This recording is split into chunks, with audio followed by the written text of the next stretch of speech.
Dear chairpersons, dear colleagues, my name is Rudolf Huber. I'm from the University of Munich.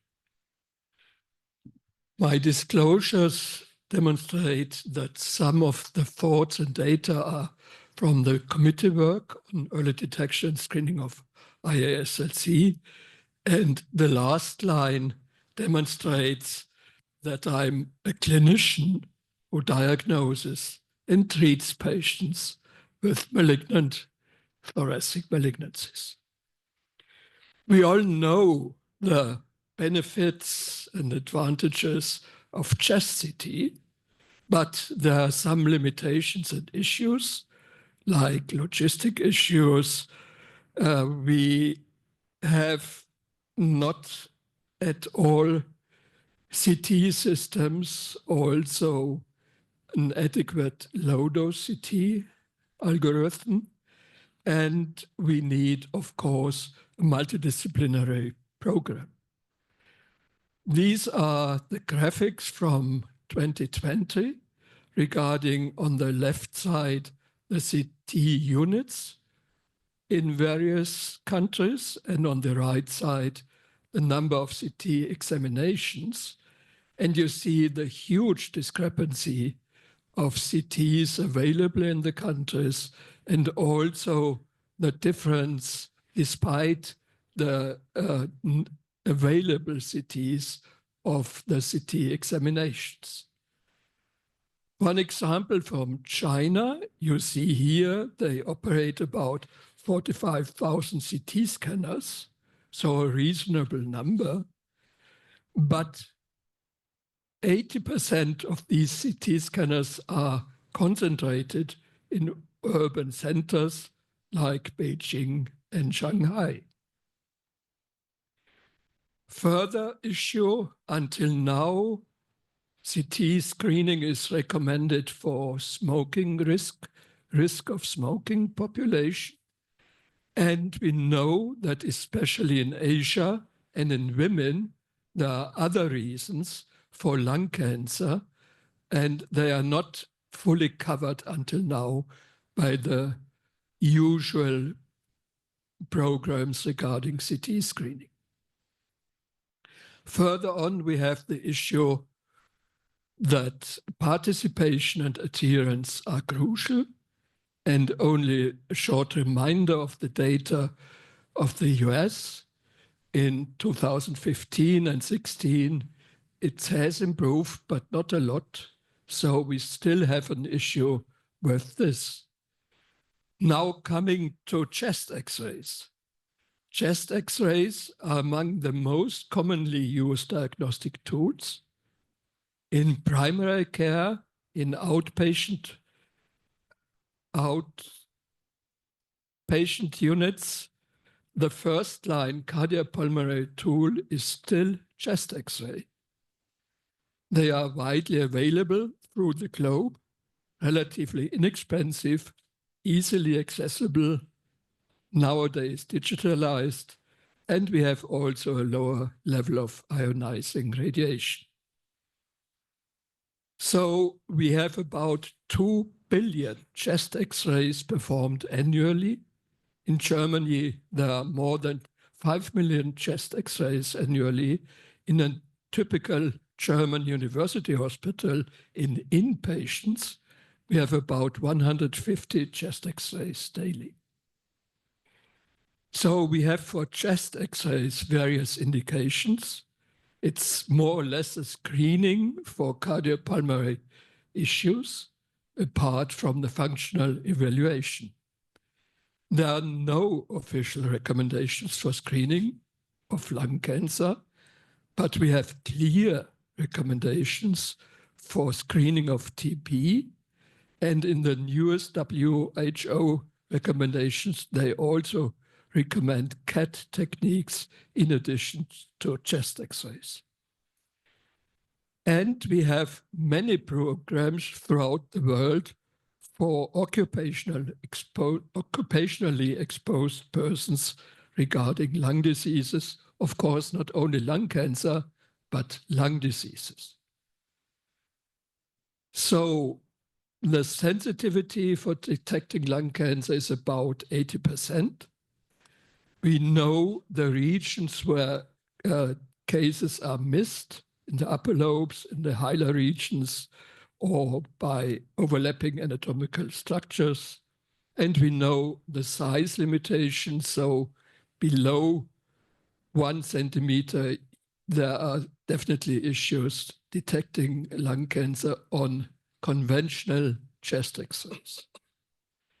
These are the known critical zones regarding detecting not only nodules, but also other features in chest X-rays. So what are the data? We heard already data from Thailand. We have also had in Europe screening for tuberculosis, population-based screening. We don't have it now in Germany, but we have data from Hungary. And in 1972, 7.2 million, and still in 2019, 1.9 million chest X-ray screenings were done for tuberculosis. And you see, of course, the number of TB cases decreased from over 5,000 to 115, but the number of lung cancers was about 1,000 in this period. So that means for Hungary that about 47% in 1972 and 24% of the yearly incidence of lung cancer was detected by this TB screening chest X-ray. We have also data from Japan. They have a mandatory annual health examination at the workplace. And also, of course, originally the primary aim was tuberculosis prevention. And you see here almost 9 million workers which were included. In the publication, there are data about 4,700,000 workers with data on tuberculosis. There we have a detection rate range of 1.8 to 5.3. Regarding lung cancer, we have a smaller amount, but still more than 3 million workers, almost 4 million workers. And there the detection rate with chest X-ray was between 9.1 and 24.4. On about half of the cases, the information about the stage is published. And the stage 1 was still, with chest X-ray screening, 34.9%. In this publication, there's also a group who got low-dose CT primarily with multiple times screening. And there the detection rate is 77.4. And all were stage 1 disease. When you are looking at this table and you are looking at the detection rate of lung cancer, then you can see that with increasing age, you have also an increasing detection rate, probably because of the increasing risk.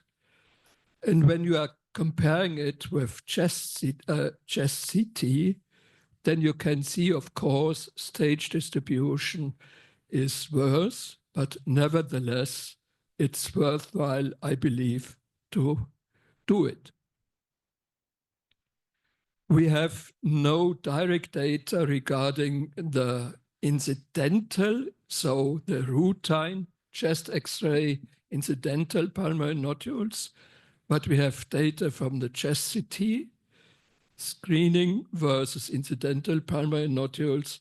And when you are looking at the survival rates, they are worse than the screening detected lung cancers, but they are still much better than the usual care cases.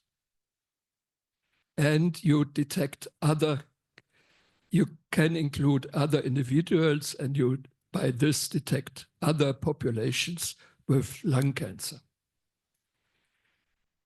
Well, we heard before the data from the randomized trials. We have to say that since then, chest X-ray had a lot of improvements. We have now digital chest X-rays instead of films. We can by this have advantages regarding image quality, but also post-processing. We can then also include computer-aided diagnostics and artificial intelligence. And by this, we have the potential to enhance the sensitivity and specificity of chest X-ray for detecting lung cancer. And at the end, AI systems can help identifying nodules that might be missed due to human error, fatigue, or the inherent limitations. One example from the dataset of NLST, where you can see how hard it is to see the nodules by naked eye, and that it can be shown by artificial or computer-aided diagnosis. Overall, we have a better detection rate with AI in conventional chest X-rays. So in summary, chest X-rays are widely available, relatively inexpensive. The digital technique, which is now everywhere available, allows post-processing, CAT techniques, and AI algorithms. Chest X-rays can be, in my mind, be useful for early detection in programs, for example, for tuberculosis, for prevention and screening. And when we are looking at risk-based approaches regarding, for example, occupational exposure, then they can also be used for lung cancer detection. And we have the huge amount of chest X-rays where we can find incidental pulmonary nodules, which could be followed up and diagnosed and treated.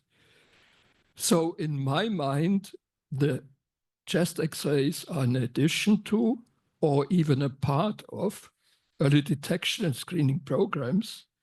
Of course, evidence is limited. We need further studies, but I'm pretty sure whether I have the choice to do nothing or to do a chest X-ray, I would prefer chest X-ray instead of nothing. And by this, I would like to thank you for your attention.